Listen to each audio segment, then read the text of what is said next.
Pagi hari di desa Karangjati selalu datang perlahan. Embun mengambang di atas rumput, burung-burung pipit berloncatan di antara dahan jati, dan bau tanah basah masih tersisa dari hujan malam sebelumnya. Desa itu terletak jauh dari kota, tersembunyi di antara perbukitan dan aliran sungai kecil yang jernih. Tidak ada jalan aspal, hanya tanah merah yang becek saat musim hujan dan berdebu saat kemarau. Di ujung timur desa, berdiri sebuah rumah kayu tua yang dindingnya sudah menghitam dimakan waktu. Atapnya terbuat dari sengkaratan yang berderak setiap kali angin besar datang. Di depan rumah itu, terdapat pohon randu besar yang konon sudah berdiri lebih dari 100 tahun. Disitulah tinggal seseorang yang selalu menjadi bahan pembicaraan warga, Mbah Somad. Ia datang ke desa 20 tahun lalu. Tidak ada yang tahu dari mana asalnya. Suatu pagi ia sudah ada di bawah pohon randu itu, duduk bersila, dengan tas goni kecil di sampingnya. Badannya kurus, janggutnya panjang dan sudah memutih. Matanya tertutup seperti sedang tidur. Penduduk yang lewat tidak berani menegur. Mereka hanya mengira orang itu orang gila atau gelandangan yang tersesat. Tapi ia tidak pergi.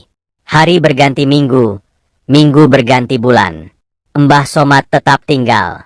Ia membangun sendiri rumah kayu itu dari bahan-bahan bekas yang diberikan warga. Tapi yang paling membingungkan, sejak rumah itu berdiri, tak ada seorang pun yang pernah melihat Mbah Somad benar-benar bangun. Pagi hari ia tidur, siang hari tidur, malam hari pun tidur. Di musala ia tidur, di bawah pohon ia tidur, di depannya ia tidur.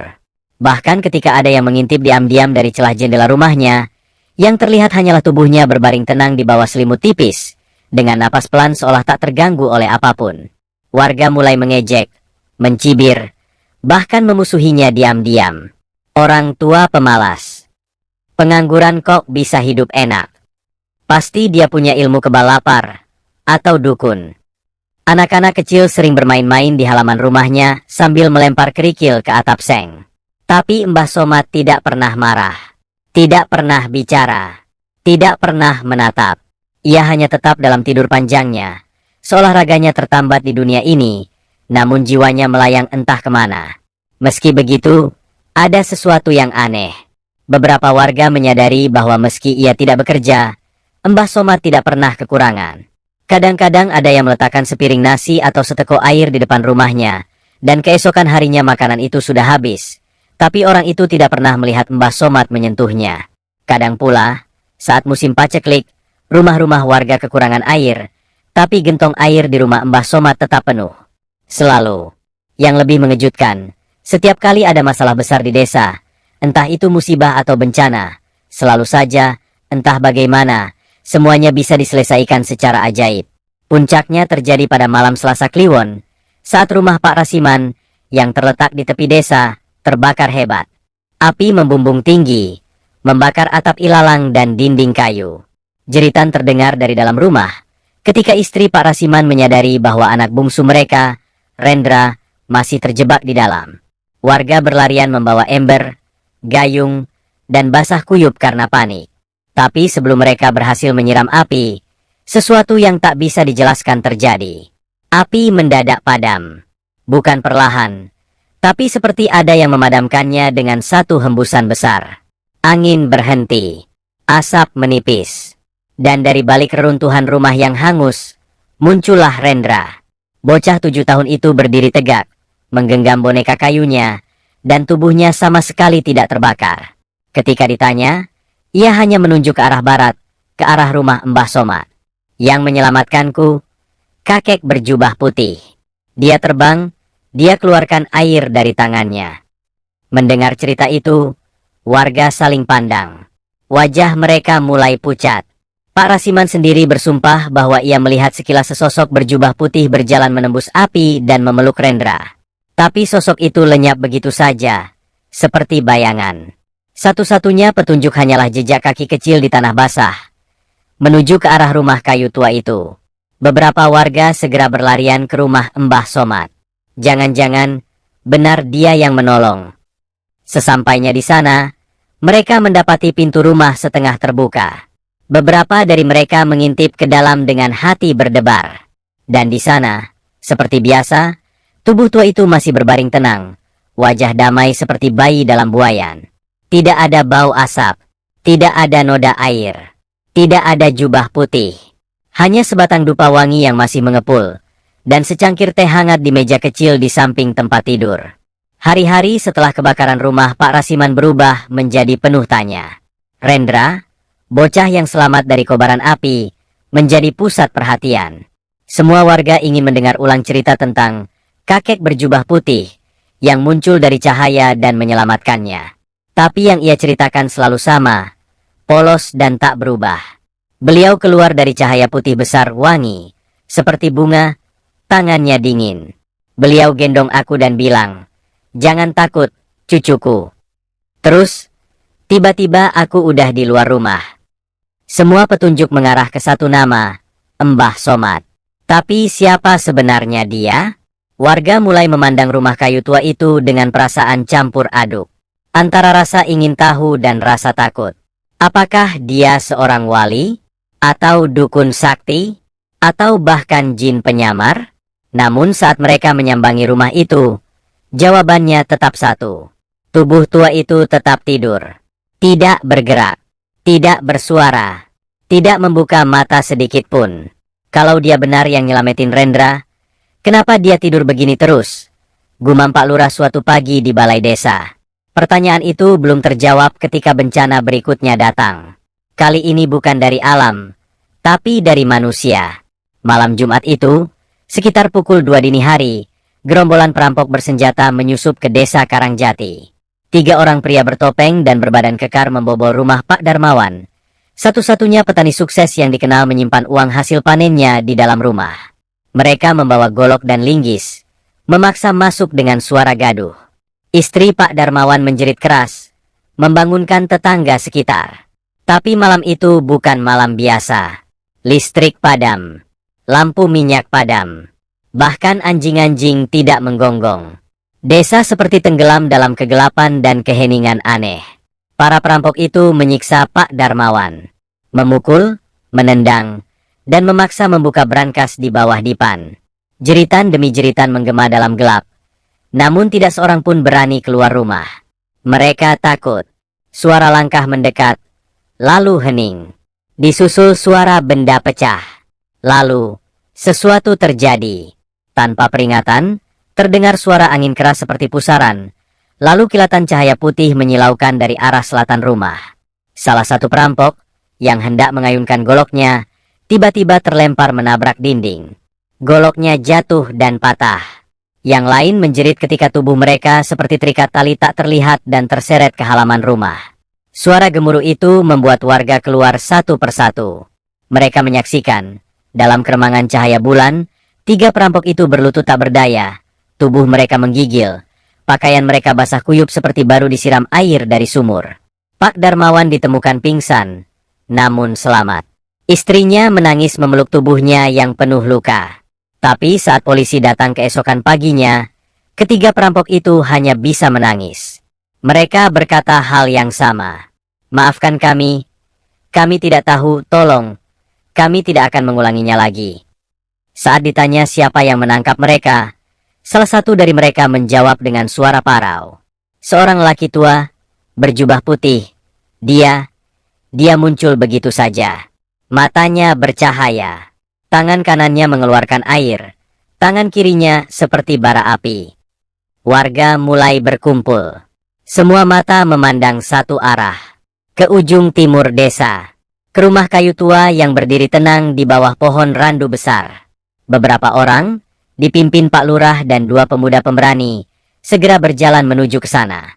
Mereka ingin tahu. Harus tahu. Kali ini, mereka tidak bisa hanya menduga-duga. Mereka ingin melihat dengan mata kepala sendiri. Saat mereka tiba di depan rumah Mbah Somad, suasana terasa ganjil. Udara dingin menusuk tulang. Padahal malam itu bukan musim hujan. Angin seolah tak berani menyentuh halaman rumah itu. Aroma dupa melayang lembut dari sela-sela papan dinding. Aroma yang sama seperti malam kebakaran dulu. Mereka mengetuk pintu. Pelan. Lalu agak keras. Tak ada jawaban. Pak Lurah akhirnya mendorong pintu yang tidak terkunci. Kayu itu berderit. menguak ruang dalam yang remang. Dinding-dinding rumah dipenuhi kitab-kitab tua berbahasa Arab dan Jawa kuno. Ada tasbih besar tergantung di dekat pintu, dan di meja kecil, terdapat 5 biji kurma serta secangkir teh yang masih menguap. Dan di sudut ruangan, Mbah Somad masih tidur. Tubuhnya tetap dalam posisi yang sama seperti biasa, dengan selimut lusuh menutupi perutnya. Napasnya teratur, tenang, damai. Warga saling pandang. Tak ada seorang pun yang berani bersuara. Tapi saat Pak Lurah mendekat dan menatap wajah tua itu lebih dalam, ia bersumpah bahwa untuk sepersekian detik, matanya terbuka sedikit. Hanya sedikit. Dan senyuman tipis muncul di bibirnya, sebelum kembali tertutup. Di luar rumah, suara azan subuh berkumandang dari musala desa. Dan saat warga kembali ke jalanan, mereka mendapati air sumur yang kemarin mengering telah kembali penuh. Bahkan gentong-gentong milik rumah yang tak dijamah sejak lama pun kini basah. Seolah desa itu baru saja diguyur hujan dari langit tak terlihat. Warga tak tahu harus berkata apa. Tapi sejak malam itu, tak ada lagi yang mengolok Mbah Somad. Ia tidak lagi disebut pemalas. Tidak disebut gila. Tidak disebut dukun. Kini, di antara bisik-bisik dan lirih doa, warga mulai menyebutnya wali yang tidur. Dan mereka tahu satu hal pasti, tidur Mbah Somad bukanlah tidur biasa. Pagi itu, suasana desa Karangjati masih tenang seperti biasa. Matahari baru saja muncul di balik perbukitan, menyinari sawah yang berkilau oleh embun. Anak-anak berlarian menuju madrasah, ibu-ibu menjemur pakaian sambil mengobrol, dan para lelaki memanggul cangkul untuk pergi ke ladang. Namun di tengah kedamaian itu, sebuah mobil sedan berwarna hitam menggelinding pelan memasuki jalanan tanah desa. Mobil itu menarik perhatian. Plat nomornya dari kota. Warnanya mengilap. Dan yang turun darinya adalah seorang pria muda berkacamata tebal, mengenakan kemeja putih, celana bahan rapi, serta membawa ransel besar berisi buku dan alat perekam suara. Namanya Damar Jatmiko, seorang peneliti dari Universitas Negeri Semarang yang sedang menyusun tesis berjudul Fenomena Spiritualitas dalam Tradisi Lisan Jawa Abad Modern. Ia mendengar kisah Mbah Somad dari rekannya yang kebetulan bertugas di kecamatan. Cerita tentang orang tua yang tidur terus-menerus, tapi diyakini warga sebagai wali yang melindungi desa, membuatnya tertarik. Sangat tertarik. Apakah benar beliau tidak pernah bangun? Bahkan untuk makan? Tanya Damar ketika pertama kali berbincang dengan Pak Lurah. Pak Lurah mengangguk. Tidak pernah kami lihat bangun. Tapi teh di mejanya selalu hangat tiap pagi. Kurma selalu habis. Dan, ya, seperti yang kamu dengar, banyak hal aneh terjadi sejak dulu. Damar mencatat semuanya dengan teliti. Ia ingin membuktikan bahwa kisah ini mungkin hanyalah bentuk kepercayaan kolektif yang dibesar-besarkan oleh warga pedesaan. Bahwa mungkin saja ada seseorang lain yang sebenarnya melakukan semua penyelamatan itu, namun memilih tetap anonim, dan masyarakat dengan mudah mengaitkannya dengan sosok paling tua di kampung, Mbah Somad. Hari pertama, Damar mewawancarai puluhan warga. Mulai dari guru ngaji, penjual nasi, hingga anak-anak. Cerita mereka nyaris identik. Mbah Somad tidak pernah terlihat bangun, namun selalu hadir dalam momen-momen krusial. Tidak hanya kebakaran dan perampokan, tapi juga kejadian-kejadian kecil yang tidak masuk akal. Ada kisah seorang ibu yang hampir melahirkan di tengah sawah, dan tiba-tiba muncul tangan-tangan tak terlihat yang membantu persalinan. Ada pula kisah anak kecil yang hilang di hutan dan ditemukan pagi hari di tepi jalan dengan sepotong roti hangat di tangan. Semuanya mengarah pada satu nama, Mbah Somad. Damar mencatat semuanya, tapi tetap skeptis. Psikologi kolektif, gumamnya, menulis cepat di laptop. Hari kedua, ia memutuskan mengamati langsung ke rumah Mbah Somad. Ia datang pagi-pagi sekali, membawa kamera kecil tersembunyi yang ia pasang di sudut ruangan. Ia duduk diam selama berjam-jam, hanya ditemani suara burung dan kipas bambu yang berputar lambat. Tapi Mbah Somad tetap tidur. Napasnya teratur. Tak satu jari pun bergerak.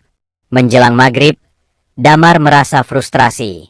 Ia membuka buku catatannya, lalu berdiri mendekat. Mbah, maaf jika saya lancang, tapi saya ingin tahu siapa sebenarnya Anda. Diam. Tak ada jawaban. Hanya suara dedaunan di luar jendela. Damar hampir pergi ketika mendadak lampu minyak di pojok ruangan menyala sendiri, meski tak ada yang menyulutnya. Api kecil itu bergoyang pelan, membentuk bayangan di dinding. Lalu, ia mencium bau wangi. Bunga kenanga. Padahal tak ada satu tangkai pun di ruangan itu. Rasa dingin menjalari punggungnya. Jantungnya berdegup kencang. Ia mundur perlahan. Tapi sebelum sampai pintu, ia mendengar suara pelan, serak, namun jelas dari arah ranjang. Ilmu, bukan untuk membuktikan segalanya. Nak. Damar membeku. Ia menoleh. Mbah Somad masih tidur. Matanya tertutup. Tapi mulutnya bergerak. Perlahan. Sangat perlahan. Yang bisa menjawab hatimu adalah hatimu sendiri. Lalu sunyi lagi. Hanya nyanyian jangkrik malam. Damar melangkah keluar rumah dengan kepala penuh gejolak. Ia tak mengerti. Ia ingin menyebutnya ilusi, halusinasi, efek lelah. Tapi aroma kenanga itu menempel di bajunya. Suara itu begitu nyata. Dan ketika ia menoleh sekali lagi, ia melihat secangkir teh hangat telah muncul di meja kayu. Padahal ia tahu, barusan tak ada siapa-siapa yang meletakkannya. Malam itu, Damar tidak bisa tidur di rumah kepala dusun. Ia duduk di halaman, menatap langit yang penuh bintang. Ia membuka rekaman dari kamera yang ia pasang di rumah Mbah Somad. Di layar kecil itu, selama 5 jam pertama, tidak terjadi apa-apa. Mbah Somad tetap tidur. Ruangan tenang. Tapi pada menit ke-327, rekaman tiba-tiba bergetar pelan. Seperti medan magnet yang terganggu. Lalu, selama 2 detik, layar dipenuhi cahaya putih menyilaukan. Setelah itu, semua kembali normal. Damar mengulang bagian itu berkali-kali. Tapi cahaya itu hanya muncul sekali. Tidak bisa dijelaskan. Tidak berasal dari lampu. Tidak dari luar. Ia menutup laptop. Menarik napas panjang. Mungkin aku yang keliru. Pagi harinya, sebelum kembali ke kota, Damar menyempatkan diri menulis sepucuk surat kecil yang ia selipkan di bawah cangkir teh di rumah Mbah Somad. Terima kasih, Mbah. Saya datang membawa ilmu, tapi pulang membawa rasa. Semoga Allah merahmati perjalanan tidurmu. Dan saat ia meninggalkan desa, senyuman aneh terlihat di bibir para warga. Mereka tahu, satu lagi orang kota telah disentuh oleh keajaiban yang tidak bisa didebatkan oleh logika. Bulan demi bulan berlalu setelah kepergian Damar. Desa Karangjati mulai merasakan gejala yang mengkhawatirkan. Embun tak lagi turun, dedaunan mengering lebih cepat, dan tanah mulai retak-retak. Sumur-sumur menyusut, sungai menjadi aliran kecil yang lambat. Kemarau panjang datang lebih awal dan lebih ganas dari biasanya. Warga desa mulai panik. Mereka biasa hidup dari sawah dan ladang, dan tanpa air, mereka seperti ikan di darat. Beberapa mulai menyimpan air dalam gentong, ada pula yang setiap hari berjalan sejauh 2 km ke sumber mata air terakhir di bawah bukit. Malam-malam terasa lebih sunyi dari biasanya. Suara jangkrik digantikan oleh desahan angin panas yang menyentuh dedaunan kering. Sholat istisqa telah dilakukan 3 kali di masjid, namun langit tetap kelabu dan keras kepala.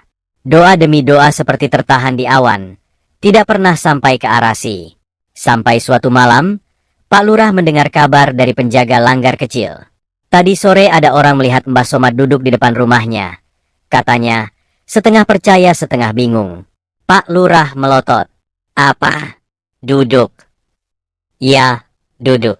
Tapi tetap seperti tidur. Matanya tertutup. Kepalanya sedikit tertunduk. Tapi beliau duduk. Kabar itu menyebar seperti kilat.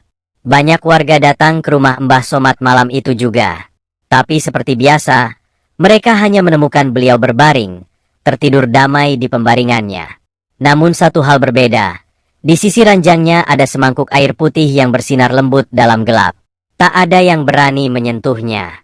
Tak ada yang berani bertanya. Pagi harinya, hujan turun. Deras. Tanpa petir. Tanpa angin. Seperti air yang tumpah dari kendi langit. Hujan itu berlangsung lama.